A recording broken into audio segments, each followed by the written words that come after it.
rain this evening. Mike Giardi is already at his post for the big Sunday nighter. Mike? Rich, this has been one of the best rivalries in the National Football League over the last 2 decades, although it's going to take a different turn now with no longer Tom Brady at quarterback for the New England Patriots.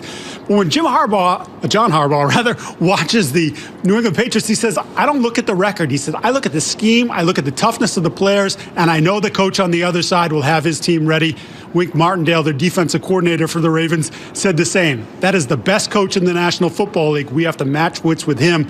But I think really Matthew Slater, one of the Patriots captains, put it best when he said, when you play the Ravens, you know they're going to try to hit you in the mouth. And if you don't respond, they're going to keep hitting you over and over and over again.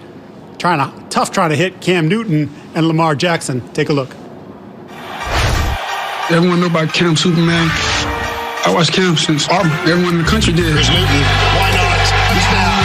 He won Heisman, won college championship, won MVP, went to the Super Bowl. I followed him a lot. Wanted to get to where he's at, and now I'm here. He's Houdini. Undefeated, king of the MVP. You see, I'm one of a kind, top of the line, champion number O-N-E. Game recognized game. He the OG, the Superman.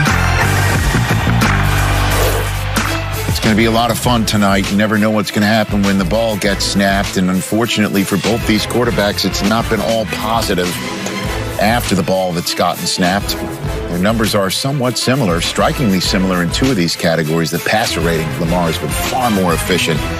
And obviously in the wins and losses department, far more successful. Guys, take it away. All right, Kurt Warner, I ask you, that guy right there, Cam Newton, will he be able to keep up with Lamar today and the Ravens? Well, here's my problem with the Patriots, coach, is that they don't play to Cam Newton's strengths. And what I mean by that, when Cam Newton was having his best years and taking Carolina to the Super Bowl and winning the MVP, it was about run the football first and then big plays down the field. What they have in New England is they've got a bunch of wide receivers that aren't built to stretch the field. And so everything becomes this short to intermediate ball control passing game, and that does not play into the strengths of Cam Newton. And you see it over and over again, the inaccuracies. You see the footwork, how the footwork is off. And so he can get away with it on big plays when guys are a little bit more open. But when things are in tight windows and you've got to make consistent throws, I'm going to give you a little demo here. I know you were a quarterback coach, but I've also seen you throw. So here's the bottom line, is that there's always an imaginary line between where I'm throwing the football and where I'm throwing the football to. Okay, so to my receiver. So if you're my receiver, there is an imaginary line right here. So I always want every part of my body, as much of my body as I can, to go at my target. Allows me to be more successful, right? There's less room for air. What you see with Cam Newton as you're watching there way over here. That he's going to step way over here and then try to throw it back to the camera. So his body and his power and his momentum is all going this direction,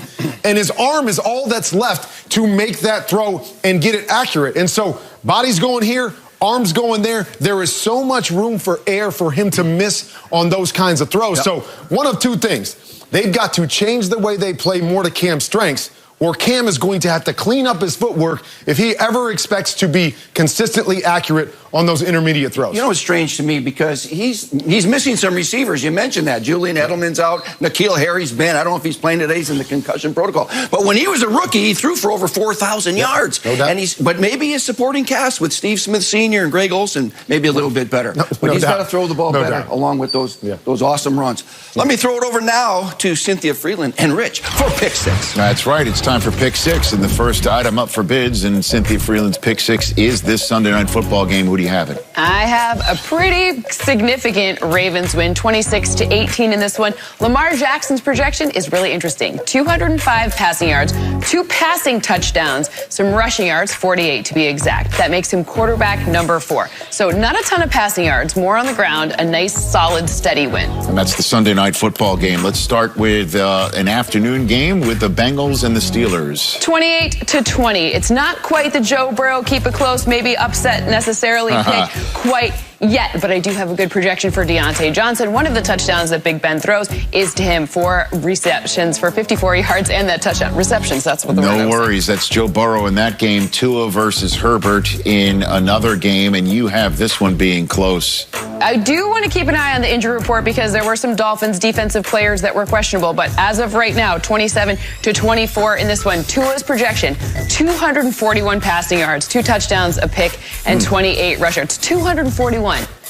So that would be, and then as we know, Herbert's been a 300-yard machine so far in the last month and a half for sure. Raiders and Broncos, you have the silver and black taking it. A nice 4-point win in this one, and obviously I'm listening to Kay Adams because the Jerry Jeudy pick, we're going to run that one back again. 5 receptions, 73 yards, and the touchdown again for him this week. Okay, now let's move on to the Eagles coming off their bye week against the G-Men, and they get to 500. They get to 500 with a 3-point win over the Giants in New York. The interesting thing here, you got to remember, Miles Sanders is back. And remember, some offensive linemen are back. That's good news for Carson Wentz. 73 rush yards, a touchdown, 2 receptions, 13 receiving yards for Sanders. Also, Carson Wentz totally playable in fantasy if you need a quarterback this week. What does your model say wrapping up for the Bucs and the Panthers? Bounce back game, indeed. The bounce back, but not quite like we saw in week 2 with a super convincing win. This is just a 4-point win in this one. Tom Brady's projection, though, over 300 passing yards. That's 311. 2 touchdowns, but he does have the 1 interception. I think we see the return of the deep ball, something that we have seen not so good results for in the past few weeks from Brady in this one. All right, Brady going out there in the salute to service gear before he takes on my favorite gear, the Panthers. That's Cynthia Freeland right here on NFL Game Day morning. That rolls on with, oh my gosh, just take it away. I can't describe it. Yes. It'll be time for Judge Michael. You got something to say, champ? Yes. Oh, you want to say? Yes, coming up. All rise. Judge Michael. He's next. Champ, good job. Good job. Yes. Monday at 7 on NFL Network. How will Tom Brady bounce back from getting swept by the Saints? Well, there's no historical reference we could use because he's never been swept by a divisional opponent before. Never. That's a fact. Until last Sunday. James Palmer this Sunday from Charlotte, North Carolina. James? Well, thank you, Rich. Tom Brady was asked this week, and remember, it is week 10, what is the identity of this Bucs offense? And he said, we're still trying to figure that out. Now, Brady, Bruce Arians, and Byron Leftwich all believe that they are a multiple offense. They can be flexible week to week based off their opponent. But the emphasis this week, to my understanding, was getting rid of their slow starts. It's happened the last several weeks. And then when that happens, they become one-dimensional. They stop running the football. They stop running play action. And when you look at the stats, Brady's one of the best quarterbacks in the NFL when they run play action. A week ago against the Saints and all the issues on offense, Bruce Arians thought the protection of Tom Brady far and away the worst aspect of it. If they correct what's going wrong up front, hopefully they can be more consistent on offense.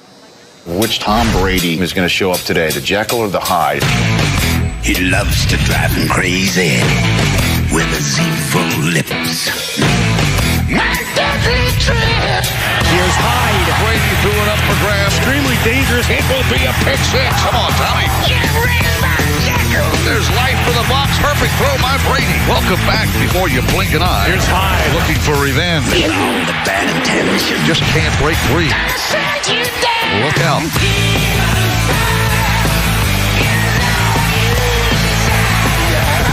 Kind of spooked Brady. There's no place to hide.